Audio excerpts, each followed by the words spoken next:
Kan selalu sepak bola Indonesia ini, walaupun kita tahu bahwa jangan campur adukan, itu kan yang ada di normatifnya. Tapi pada pelaksananya, semua family football selalu melihat arah tanda itu kan.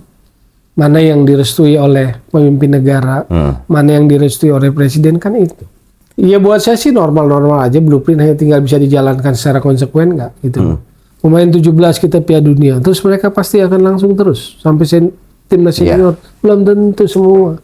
Kita punya pemain-pemain berbakat, yes. Negeri ini kaya akan pemain berbakat. Cuman pemain berbakat itu muncul di kelompok usia 13 sampai 17 18. Oke, kita kagum mana bakatnya. Tapi ada satu fase pemain berbakat itu menjadi pemain yang matang. Namanya mature player. Persoalannya berarti di kompetisi. Tapi kompetisi kita tidak menyediakan ruang buat pemain muda. Toolnya adalah di mana-mana pengembangan sepak bola digerek atau lokomotifnya oleh siapa? Di negara modern manapun, kalau kita berkaca semuanya digerek oleh klub. Contoh, buat klub-klub yang di ujung musim akan selalu ada isu tentang gaji terlambat, gaji nggak dibayar, pasti dia akan sulit untuk bertahan di level atas. Yang harus dihindarkan adalah jangan sampai praktek-praktek begini, karena mekanismenya begitu gampang, terjadi praktek jual beli promosi. Kapasitas klub profesionalnya yang lemah. Dia hanya jadi bakar duit. Satu musim, dua musim bertahan, musim ketiga kolaps. Toolnya itu klub licensing. Apakah semua klub yang bisa naik promosi ke Liga 1, ke Super League itu memang benar-benar mau jadi entitas klub profesional atau sekadar tunggangan kendaraan?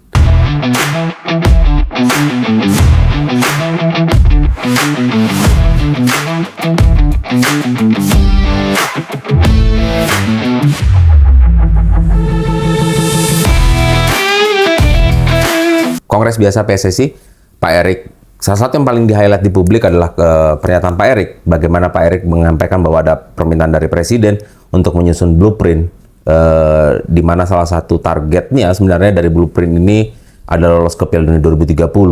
Tapi sih sebenarnya saya juga penasaran ya, blueprint itu biasanya harusnya berisi roadmap-nya sebenarnya, perancangannya sebenarnya apa yang mau ditarget dari 2030, develop sepak bola Indonesia seperti apa. Bagaimana ngelihatnya Bung, Kongres biasa PSSI dengan blueprint ini Bung? Roadmap sepak bola nasional Indonesia biasanya jangka panjang. Tapi kalau ini kan roadmap tim nasional menuju Piala Dunia 30. Berarti bagaimana caranya kita supaya bisa masuk Piala Dunia 2030. Ya normal aja buat saya sih. Sebetulnya secara sepak bola, football family-nya PSSI normal atau ingin punya ambisi target 2030. Buat saya sih normal lah. Itu sih wajar. Nah, tapi ini kan ada pernyataan presiden, sambutan presiden yang meng-highlight itu kan. Berarti ada keinginan pemerintah juga bahwa 2030 Indonesia masuk. Oke lah, bebas-bebas aja lah. Cuma saya nangkapnya sebetulnya adalah ketika Presiden Republik Indonesia Prabowo memerintahkan Ketua Umum PSSI yang juga Menpora menyiapkan roadmap timnas menuju 2030, itu artinya kan secara tidak langsung dalam konteks komunikasi pesan bahwa Pak Presiden masih menyetujui Erick Thohir. Ini kongres tahunan kemarin menjadi krusial karena apa? 1 tahun menjelang kongres pemilihan tahun depan. Jadi apa yang disampaikan oleh Ketua Umum PSSI Erick Thohir dalam sambutan membacakan sambutannya Presiden, itu menurut saya pesan dibaliknya adalah bahwa kan selalu sepak bola Indonesia ini, walaupun kita tahu bahwa jangan campur adukan, itu kan yang ada di normatifnya. Tapi pada pelaksananya semua family football selalu melihat arah tanda itu kan. Mana yang direstui oleh pemimpin negara, mana yang direstui oleh presiden, kan itu. Selalu begitu perilakunya. Dan itu, pesan itu menyiratkan bahwa presiden merestui Ketua Umum PSSI untuk segera menyiapkan itu. Walaupun bahasanya Pak Erik kemarin kalau 2027 mau maju lagi masih menunggu restu dari Yes. Pak Presiden ataupun publik sepak bola ya. Ya logikanya gampang karena dia menteri tuh, Oke. pembantu presiden, pasti minta restu. Ya itu sih normatif, akhirnya normal kan. Tapi Pak Erick sendiri kan sebenarnya pernah, kalau nggak salah 2023 itu dia menyusun satu blueprint lah, semacam blueprint tapi yang dengan menyebutnya Garuda 2045 ya, Garuda Mendunia 2045. Itu ada target-target ya, misalnya kayak U17, lolos U17, lulus U20, lalu lolos Olimpiade juga secara simpel, secara apa namanya, year by year ya sebenarnya kita ngelihat.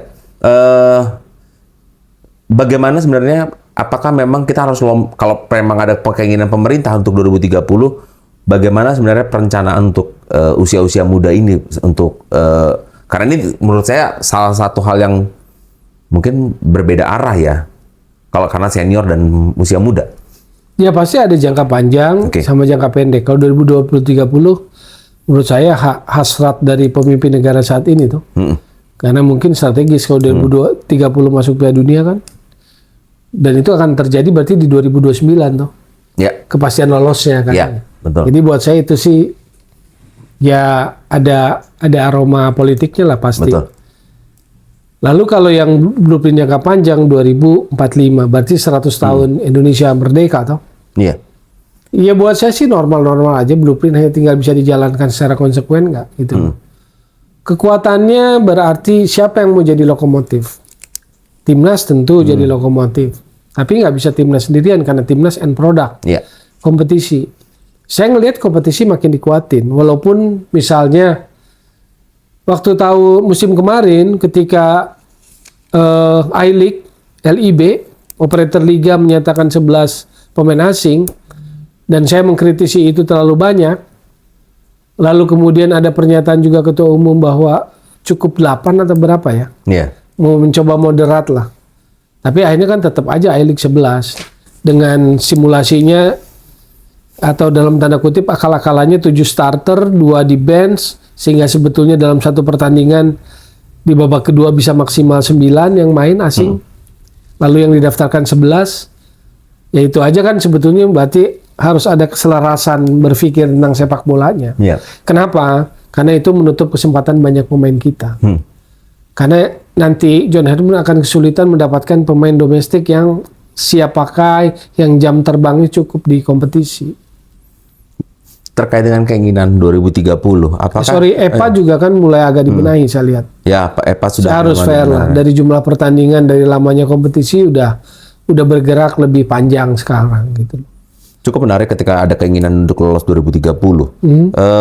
Artinya apakah bisa dibaca bahwa naturalisasi akan semakin masif karena kita melihat sekuat yang ada saat ini, naturalisasi yang ada saat ini kan sebenarnya sudah banyak yang di penghujung usianya ya sebenarnya, dan ada penurunan kemampuan, artinya perlu naturalisasi baru, pemain baru lagi untuk menghadapi kualifikasi Piala Dunia. Artinya Bung bakal melihatnya akan ada semakin masif ke depannya, dan bagaimana, karena kalau mengharapkan talenta lokal mungkin yang ada saat ini pun yang terbaik jelas yang tampil di AFF lah, mungkin yang terbaik talenta lokal itu. Tapi sepertinya kalau untuk diandalkan untuk lolos 2030 dalam pandangan saya sih sulit ya. Ya pasti nggak gampang, pasti nggak gampang. Kalau masif saya agak meragukan masif karena ketersediaan pemain yang berdarah Indonesia atau keturunan Indonesia kan nggak gampang. Kedua juga mau apa enggak kan itu persoalan lain. Mau itu kan mereka yang ada di level tinggi kan belum tentu mau. Di level yang mungkin sudah diincar juga oleh negara orang tuanya lah misalnya gitu. Ada Cape Verde juga dan Curaçao sebenarnya bisa kita bersaing sama Belandanya. Iya, jadi buat saya sih kalau masih enggak, tapi itu sebagai salah satu strategi akselerasi ya sepertinya. Seperti contoh Mitch Baker, walaupun menaturalisasi pemain dalam usia muda juga beresiko. Karena pemain berusia muda itu mungkin kelasnya belum stabil, konsistensi belum stabil. Contoh Rafael Struijk kan. Menurut saya sih itu adalah salah satu konsekuensi resiko saat kita menaturalisasi pemain muda. Pemain yang dalam usia muda gitu loh. Jadi itu adalah resiko, konsekuensi. Belum tentu akan bagus. Jadi sepak bola tuh nggak linier gitu loh. Nggak selalu linier. Bagaimana mereka ditempa itu penting. Maka sejak awal kan waktu naturalisasi itu terjadi, saya mengingatkan, saya mengkritisi itu untuk mengingatkan apa artinya kompetisi. Karena sebagus apapun bakat pemain, kalau dia nggak diasah dalam kompetisi, maka kualitas itu akan hilang. Marcelino, sebagus apapun bakat Marcelino, kalau dia tidak bermain, maka kualitas Marcelino akan stagnan, gitu loh. Bahkan yang nggak pernah terlalu dalam, publik bola lah, untuk bisa berpikir objektif, positif, kritis. Kenapa Marcelino mengalami sebuah cedera kambuhan yang begitu panjang? Apa yang terjadi dengan Marcelino? Bahkan di ronde 4 aja Indonesia nggak bisa gunakan kualitas Marcelino. Ronde 4 waktu di Arab kan? Iya. Waktu yang babak penentuan lawan Arab dan Irak kan? Itu kan udah nggak main, udah nggak bisa main. Lalu sejak itu pun Marcelino nggak pernah bisa, sempet tampil lah di FIFA Matchday hanya beberapa. Tapi tidak pada performa maksimal ya? Iya, why kambuhan? Apa yang terjadi sebelumnya? Iya. Kan itu yang sebetulnya kalau mau cerdas di situ. Kan hanya beritanya muncul Marcelino cedera hasil MRI ini. Kalau saya kurios, saya penasaran apa yang terjadi dengan Marcelino sehingga Marcelino cedera begitu panjang dan dia nggak pernah balik lagi pada kemampuan terbaiknya karena kambuhan. Apa yang terjadi pada Ragnar Ortwangun sehingga yang pernah kita lihat waktu kualifikasi ronde 3 yang bisa mengalahkan Vietnam di Hanoi 3-0, terus setelah itu kita nggak pernah lihat lagi Ragnar yang sehebat itu. Ini kan pertanyaan sepak bola. Ketimbang Anda ngejat anti naturalisasi, anti ini. Kalau saya udah menganggap sampah itu semua karena kalian nggak ngerti apa yang saya pikir gitu. Tapi apakah misalnya kalau kita memang... Saya dulu sudah mempertanyakan kompetisi di mana, karena disitulah pemain 17 kita Piala Dunia, terus mereka pasti akan langsung terus sampai timnas senior. Belum tentu semua. Ada banyak hambatan di situ, distract pendidikan, distract cedera, gangguan karir yang terhambat, nggak main dan sebagainya. Nazril Alvaro, timnas 17, sama Evandra Florasta, itu menurut saya dua pemain yang kelihatan bagus. Goli termasuk bagus. Bagaimana memelihara bakat itu? Kalau di kompetisi mereka nggak main. Kalau di Persib cuma masuk skuad karena menghargai ini pemain berbakat, tapi lebih banyak jadi cadangan. Bagaimana kita memelihara bakat itu? Itu yang akan kesulitan. Lalu ketika Liga mengumumkan 11 pemain ini, kemana pandit-pandit itu? Yang cuma ngomentarin timnas aja. Jangan di ujungnya aja komentarin dari prosesnya, dari kompetisinya. Persib 11. Dengan regulasi itu, plus dia punya naturalisasi yang main. Di mana posisi pemain seperti Nazril Alvaro?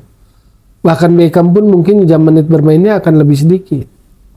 Karena dia berbagi dengan pemain lain, berbagi dengan Peralta, berbagi dengan Ragnar, berbagi dengan Luka Menalo dan sebagainya, dengan Berginho dan sebagainya. Sebenarnya apa masalahnya, Bung, ketika pemain dengan label wonderkid ya di Indonesia, kayak tadi misalnya Bung sebutkan di bawah 20 tahun, tidak bisa mendapatkan kepercayaan di klub. Ketika dia baru berusia 24 baru mendapatkan kepercayaan masuk starting, sementara kita tahu sendiri banyak pemain Indonesia masa berkarirnya tidak terlalu panjang lah. Biasanya di umur 28 sudah mengalami penurunan kemampuan, baik itu secara stamina ataupun skill. Apa masalah? Apakah klub kayak seperti Indonesia, klub tidak memiliki target muluk-muluk lah untuk nggak ada misalnya tiba-tiba PSS Sleman mau juara kan, pasang target juara kan, nggak juga setiap tahun. Apa masalah, kenapa pemain ini nggak dapat kepercayaan? Saya nggak pernah gegabah wonderkid. Begitu pemain begitu saya nggak pernah. Jadi tanyakanlah pada yang bilang Lionel Messi kelompok 9, tanyakanlah pada yang baru sebentar Erling Haaland, tanyakanlah pada yang baru sebentar siapa-siapalah. Saya nggak pernah. Karena saya tahu ketika itu disampaikan itu jadi beban buat anak itu. Kita punya pemain-pemain berbakat, yes. Negeri ini kaya akan pemain berbakat. Cuman pemain berbakat itu muncul di kelompok usia 13 sampai 17 18. Oke, kita kagum mana bakatnya. Tapi ada satu fase pemain berbakat itu menjadi pemain yang matang. Namanya mature player. Oke. Dari talented player yang 13 sampai 18 atau 17 masuk ke mature player di kerangka usia 18-21. Bagaimana pemain talented tadi jadi mature player? Adalah kompetisi. Berarti ekosistem di mana dia dibesarkan. Di mana dia dibesarkan di klub profesional. Klub profesional yang sehat, yang memberi ruang dia berkembang, kan begitu. Yang memberi ruang dia bermain salah lalu kemudian memperbaiki diri, dan itu namanya kompetisi. Sekarang dengan regulasi yang sekarang 11 pemain asing boleh didaftarkan. Di mana tempat buat pemain muda berbakat itu? Berarti dalam proses pengembangannya pasti akan terhambat. Sekarang sepak bola modern sekarang mature playernya menjadi lebih cepat. Kalau Anda perhatikan waktu Jerman terpuruk di tahun 2000 dan dia melakukan sebuah katakanlah revolusi sepak bola, 2008 Joachim Löw membuat skuad yang lebih muda dibandingkan Jerman dahulu. Mesut Ozil, Bastian Schweinsteiger, Lukas Podolski yang 20-an, 20, 21, 22. Artinya pemain di era sepak bola modern lebih cepat matang. Tapi di mana mereka dimatangkan? Di kompetisinya. Toni Kroos tuh nggak juara usia 17. Piala Dunia 17 nggak juara. Tapi setelah Piala Dunia 17 Toni Kroos di Bayern Munchen. Di ekosistem yang bagus, di kompetisi Bundesliga yang mematangkan. Maka 2014, 5 tahun setelah Piala Dunia 17, Toni Kroos angkat piala senior. Persoalannya berarti di kompetisi. Tapi kompetisi kita tidak menyediakan ruang buat pemain muda. Gitu loh. Ekosistem yang bagus, ekosistem yang bagus kompetisi.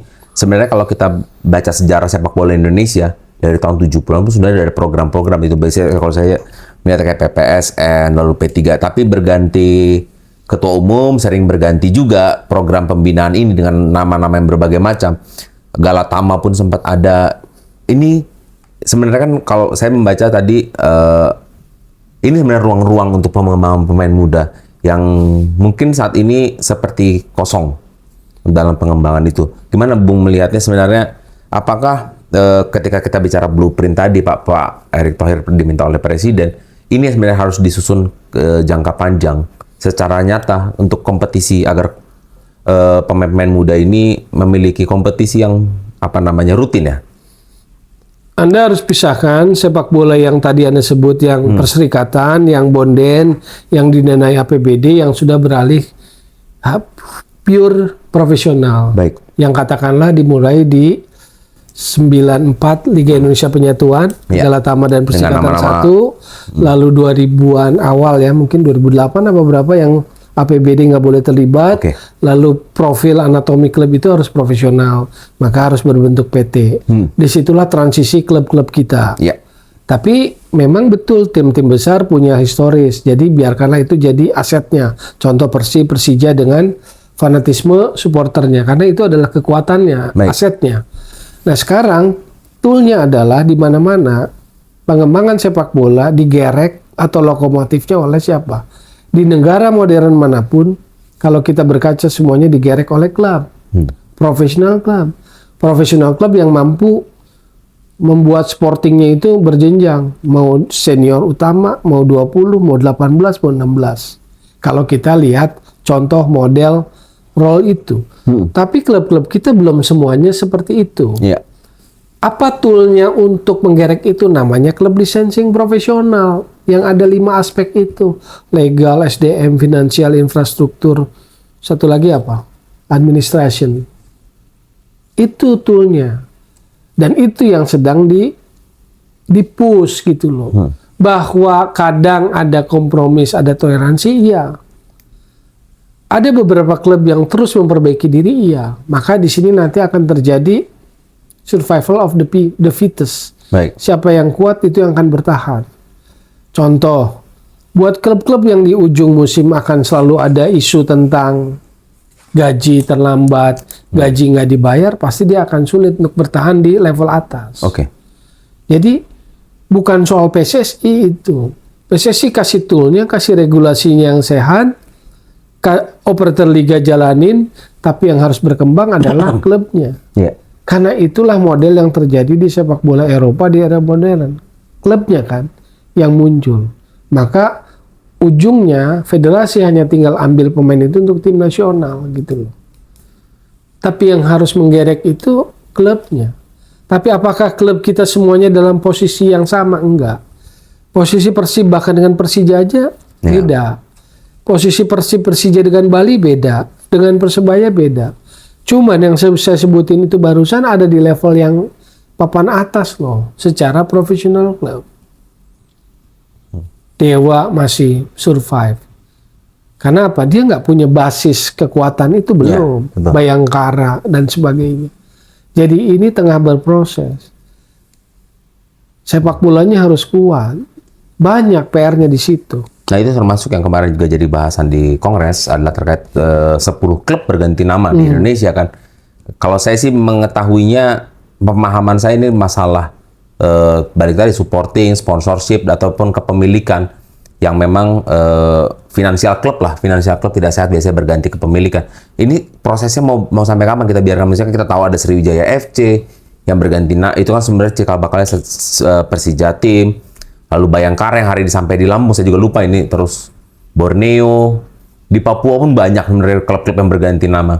Gimana Bung melihatnya, dan ini prosesnya sebagai Bung saya juga tahu pernah lama dah di PSSI. Kapan proses ini? Berapa lama kita bisa melihat klub-klub sehat di Indonesia semuanya? Ya saya pernah lama, tapi mungkin di area itu saya tidak terlalu mendalam. Itu areanya member ya, Baik. legal sama member. Saya lebih kepada di area development, kepelatihan, competition. Cuman yang saya tahu itu kan tidak terjadi pada klub-klub besar. Ya. Perilaku ini yang membingungkan hanyalah soal kepastian hukumnya, legalitasnya sama prosesnya seperti apa, mekanismenya. Contoh, Bali United dulu kan Putra Samarinda. Begitu Borneo datang masuk ke liga teratas, Putra Samarinda akhirnya dilepas kepada Bali. Tapi waktu itu nggak langsung Bali United loh. Yeah. Kalau nggak salah masih ada embel-embel Samarinda aja. Putra Samarinda apalah, belum langsung jadi Bali. Butuh ada tenggang waktu 1 tahun atau berapa, 1 musim atau berapa. Nah, kepastian itu yang penting. Kalau ini kan sekarang langsung disahkan. Yeah. Ada Adiaksa ya yang Adiaksa, diganti ke Kalteng gitu. Terus ada Malut United, Maluku Utara ya. Tapi saya lupa juga Java kalau nggak salah jadinya. Yang harus dihindarkan adalah jangan sampai praktek-praktek begini karena mekanismenya begitu gampang terjadi praktek jual beli promosi. Begitu promosi jual kepada daerah yang membutuhkan. Jadi efek nggak bagusnya adalah daerah yang pengen ada spotlight di tier paling tinggi sepak bola kita nggak usah repot-repot berjuang dari bawah. Ya berjuang katanya dari Liga 3, 2 atau 1 dari 2 ke 1 nggak usah. Kita tunggu aja yang mau dilepas karena ketidaksanggupan apa dan sebagainya. Kan gitu kan. Jadi jangan sampai perilaku ini menjadi jual jasa promosi gitu loh. Kalau Malut saya pikir ada alasan lain itu. Walaupun tetap mekanismenya perpindahan itu apakah langsung ganti nama itu di musim berikutnya atau harus ada semacam transisi tenggang jangka waktu seperti waktu Putra Samarinda dilepas ke Bali. Nah itu soal hukum, legal dan administrasi lah. Tapi poin saya itu tadi terkait perubahan nama itu. Baik.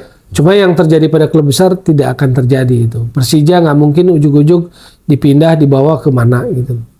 Karena historisnya sudah terlalu kuat. Biasanya yang Adiaksa, yang di Banten maksudnya tidak mengakar secara historis baru. Cuman itu tadi kritik saya, jangan sampai jadi jual beli praktek promosi. Begitu promosi dijual kepada yang mau gitu. Ya bukan, bingung aja kita kadang-kadang lihat Bayangkara FC, Bayangkara Lampung hari ini. Misalnya katakanlah Bayangkara Lampung, terus orang Lampung mau bangga dengan Bayangkara. Siapa Bayangkara? Ya akarnya kan. Akarnya basis supporternya kan susah ya mengembangkannya ya Bung. Bung, mau masuk pertanyaan terakhir. Satu pertanyaan terakhir terkait dengan kehadiran sebelumnya yang duduk di bangku Bung adalah Kakak Eroliba. Mengeluhkan terkait dengan kasus pembayaran gaji tunggakan pemain. Ada 54 pemain ofisial dari 5 pemain dan ofisial dari PSBS Biak ya sebenarnya belum dibayarkan sampai hari ini dari bulan Februari sampai akhir kompetisi. Ini sebenarnya masalah klasik di sepak bola Indonesia. Kita tahu banyak pemain bahkan ada yang meninggal, ada yang viral kasus Bernardo Tavares di PSM Makassar. apa ya? Masalah ini bisa terjadi terus. Kenapa tidak tuntas terjadi terus masalah finansial klub, dan apa menurut Bung Toel yang harus diperbaiki oleh federasi, oleh pemerintah sendiri, oleh Kemenpora, oleh Liga, PT Liga, agar memang nggak boleh ada permasalahan ini terjadi sebenarnya di hari-hari mendatang? Yang pertama kapasitas klub. Kapasitas klub profesionalnya yang lemah. Oke. Dia hanya jadi bakar duit. 1 musim, 2 musim bertahan, musim ketiga kolaps. Karena nggak punya model bisnis. Anatomi klub profesionalnya nggak lengkap. Bukan soal beli pemain, ngumpulin pemain bagus, tapi secara bisnis mereka nggak bisa jalanin. Ini entitas profesional. Ada aspek sporting, ada aspek non-sporting. Harus dipikirin dua-duanya. Nah, tapi banyak klub itu berangkat dari motivasi lain-lain kan. Itu yang saya maksud. Pada akhirnya, survival of the fittest yang terjadi. Yang rugi memang akhirnya pemain, pelatih. Maka ada yang namanya itu tadi kan, asosiasi pemain dan sebagainya. Yeah. NDRC dan sebagainya untuk menangani dispute pemain. Harusnya tidak terjadi. Apa hal lain lagi? Ya sudah, subsidinya kan paling dipotong oleh operator liga. Cuma laporannya harus segera masuk. Bukti-buktinya harus segera masuk. Supaya subsidi liga kepada klub itu bisa langsung dipotong. Tapi kan harus ada mediasinya. Mediasi dengan klub lewat siapa? Misalnya lewat API, asosiasi pemain profesional, lewat NDRC dan sebagainya gitu loh. Tapi kalau pemain asing yang ditunggang kan repot kalau dia lapor ke FIFA. Iya. Nanti turun laporan dari FIFA, sanksi dan sebagainya. Maka balik tadi saya bilang, toolnya itu klub licensing. Apakah semua klub yang bisa naik promosi ke Liga 1, ke Super League itu memang benar-benar mau jadi entitas klub profesional atau sekadar tunggangan kendaraan? Yang 1 musim bertahan bakar duit, 2 musim bertahan bakar duit, ketiga kolaps. Karena apa? Dia nggak, anatomi klub profesionalnya nggak utuh. Belum siap, belum ready itu loh. Klub licensing ini sebenarnya sempat dibicarakan oleh Pak ET juga kemarin ya. Memang itu toolnya, klub licensing, 5 aspek itu. Itu untuk mencegah ya sebenarnya agar tidak Iya, terjadi. setiap klub yang mau jadi profesional apalagi berlaga di level atas harus memenuhi kriteria itu. Sekarang mana ada yang punya aset infrastruktur? Oke lah, nggak usah bangun. Tapi harus punya aset supaya disitulah nanti bisa generate uang kan, bisa generate money kan. Baik itu untuk event sporting atau tidak sporting. Nah sebetulnya kalau cermat, kalau jeli, pasca Kanjuruhan pemerintah bangun stadion kan, Betul. 20 apa 22. Ketika dibangun lalu diserahkan kepada Pemda setempat, pasti persoalannya adalah maintenance. Maka sebetulnya dalam peraturan Permendagri ya, saya lupa lah nomornya karena bukan pengamat nomor-nomor itu, tapi ada lah payung hukum itu yang mendorong pengelolaan klub itu, pengelolaan stadion dan kawasannya diserahkan kepada klub. Karena kalau klub punya aset, maka dia bisa generate money, naming right misalnya, atau event-event lain di sekitaran itu. Dengan begitu mereka akan bisa bertahan di kota itu. Deltras punya stadion, tapi kalau nggak dapat kemudahan sewa dan sebagainya, harga yang nggak ramah buat mereka, bisa jadi Deltras Sidoarjo itu diambil oleh cukong lain. Disitulah belum sehatnya klub profesional kita. Makanya itu yang akan terjadi adalah survival of the fittest. Mana yang mau taat pada aturan?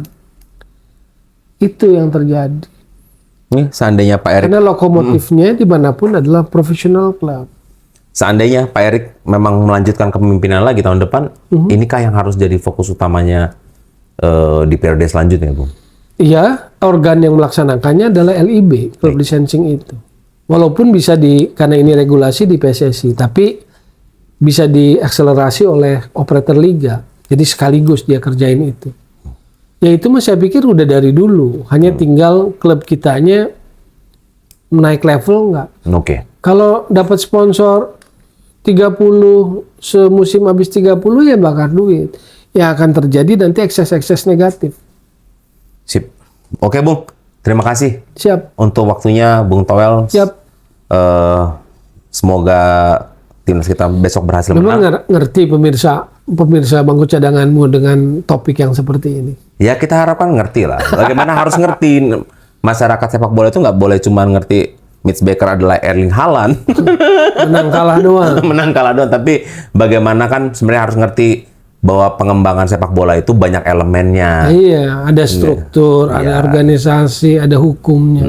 Bukan asal beli pemain habis itu juara, habis itu nggak juara, habis itu klubnya kolaps. Gitu Bung. Thank you Siap. Bung Toel untuk Iya. waktunya. Semoga sehat-sehat Bung dan Terima kasih. timnas besok menang. Amin. Oke, terima kasih teman-teman udah nonton. Jangan lupa komen, like, dan subscribe, share juga Bangku Cadangan Podcast, bacotan dari pinggir lapangan. Thank you Bung. Siap.